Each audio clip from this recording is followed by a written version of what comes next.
Hello. आज मैं आपको बताने वाली हूँ कि हम हमारे अनार के पेड़ में क्या-क्या खाद डालते हैं कि जिससे हमारा जो अनार का पेड़ है वो सालों साल भरपूर रहता है। और ये अनार तो कुछ भी नहीं है, हमने अभी कम से कम इससे अभी 6-7 अनार तोड़ चुके हैं। देखिए कितने यहाँ पर भी हमारे अनार आ रहे हैं, यहाँ पर भी आ रहे हैं, ये भी आ रहे हैं, ये भी आ रहे हैं।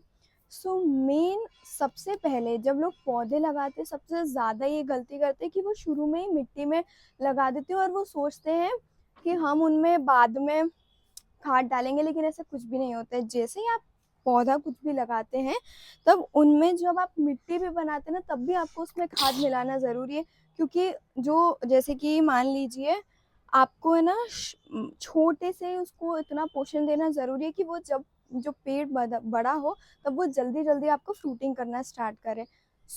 हमने इसमें जब हमारी सॉइल बनाई थी तब हमने इसमें वर्मी कंपोस्ट मिलाया था, काऊ डंग मैन्योर मिलाया था और हम वर्मी कंपोस्ट भी लोकल कंपनी का नहीं, नॉर्मली अगर हम चाहें तो हम अमेज़न से ऑर्डर कर सकते हैं। ऑर्गेनिक बाज़ार है, वो भी बहुत अच्छा वर्मी कंपोस्ट सेल करते हैं और भी बहुत सारे ब्रांड्स हैं। अगर आपको ब्रांड्स के नेम जानने हैं मुझे आप कमेंट सेक्शन में बताइए, मैं उसके रिगार्डिंग एक और वीडियो बनाऊँगी।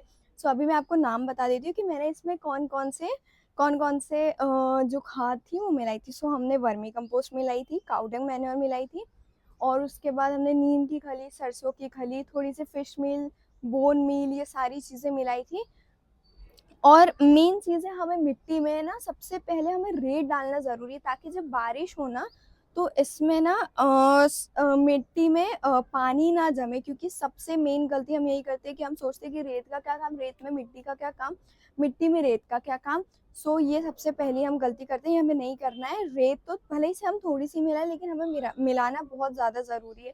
रेत मिलाने से जो हमारी मिट्टी है ना वो पत्थर टाइप्स की नहीं बनती है। आइए मैं आपको बताती हूँ कि हम इसमें कौन-कौन सी खादें टाइम टू टाइम मिलाते हैं। सबसे पहले तो है ये लिक्विड सीवीड, ये हमने अमेज़न से ऑर्डर करा था। पहले हम लोगों ने इसकी छोटी कम से कम 3-4 बॉटलें ख़त्म कर दी, तो अब जाके हमने बड़ी बॉटल मँगवाई है, क्योंकि हमें बड़ी बॉटल में बहुत ज़्यादा ही फ़ायदा मिलता है। मैं अभी आपको डाल के भी बताऊँगी कि इसको हम कैसे यूज़ करते हैं। और उसके बाद देखिए ये हमने इसमें ये देखिए हमने इसमें डालते हैं हम, ये देखिए ये है फिश मील। इफ़को कंपनी की भी फिश मील बहुत अच्छी आती है। अभी हमने इफ़को कंपनी की यूज़ कर रहे हैं। सबसे पहले हमने लोकल कहीं से भी मंगा ली थी, वो यूज़ करते थे, लेकिन अब हम इफ़को कंपनी की कर रहे हैं। हम सारी चीज़ें, आधे से ज़्यादा चीज़ें हमारी इफ़को कंपनी की है। हमने फिश मील भी बता दी आपको, और बोन मील है, ये नेचुरली फॉस्फोरस का काम करती है। जैसे जो मेनली किसान लोग रहते हैं ना, उनके पास इतना वो नहीं रहता है, लेकिन हम अगर घर की गार्डनिंग कर रहे हैं तो हम ये जितना ज़्यादा हो सके हमें ऑर्गेनिक खाद ही मिलानी चाहिए।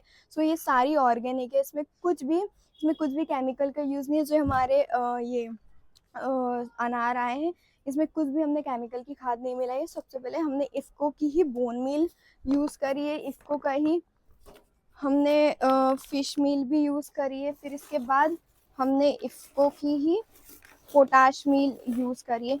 नेचुरली ना ये एनपीके हो जाता है, जैसे कि जो फार्मर्स लोग रहते हैं उनके पास इतना नहीं रहता है कि वो, क्योंकि उनकी इतना बड़ा खेत रहता है, उनके पास इतना, और ये थोड़ी सी कॉस्टली आती है लेकिन इतनी नहीं आती। आपको ये 900 ग्राम की पड़ जाएगी, 199 समथिंग कुछ।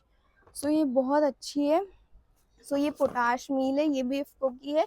इसको मेनली हम एनपीके बोलते हैं, नाइट्रोजन, फास्फोरस और पोटाश। ये भी बहुत अच्छी है। आप इन तीनों को मान लीजिए अगर आपके 4 वीक्स हैं, ठीक है, 1 वीक में आप इसमें पोटाश मील मिला सकते हैं, 1 वीक में बोन मील मिला सकते हैं, 1 वीक में फिश मील मिला सकते हैं। लेकिन अगर आप चाहें ना तो महीने में एक बार ही इन तीनों को मिक्स करके भी आप इसमें डाल सकते हो, तो इससे बहुत अच्छा अनार की ग्रोथ होती है। और अभी मैं आपको डाल के बताऊंगी कि हम लिक्विड सीवीड कैसे डालते हैं। और भी हमारे पास देखते हैं और क्या है। और भी हमारे पास मेनली सरसों की कली थी, और मैं आपको बताऊंगी मैं हफ्ते में इनमें कम से कम मैं महीने में 3 बार इनमें लिक्विड फर्टिलाइज़र देती हूँ। जो मेरा फर्स्ट रहता है उसमें मैं लिक्विड सीवीड डालती हूँ। जो मेरा सेकंड रहता है, जब मैं सेकंड टाइम में डालती हूँ तब उसमें मैं बटर मिल्क, मान लीजिए मैं छाछ डालती हूँ।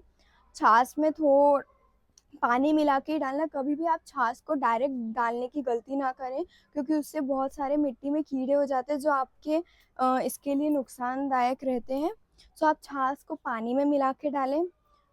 एटलीस्ट अगर आपने 1 कप छाछ ली है तो उसमें कम से कम उसका इंटू 10 में पानी डाल सकते हैं आप, 1:10 के रेशियो में। अब हम आपको, और थर्ड टाइम में जब हम डालते हैं तब हम लिक्विड सीवीड डालते हैं। मैं अभी आपको सीवीड भी डाल के बताती हूँ।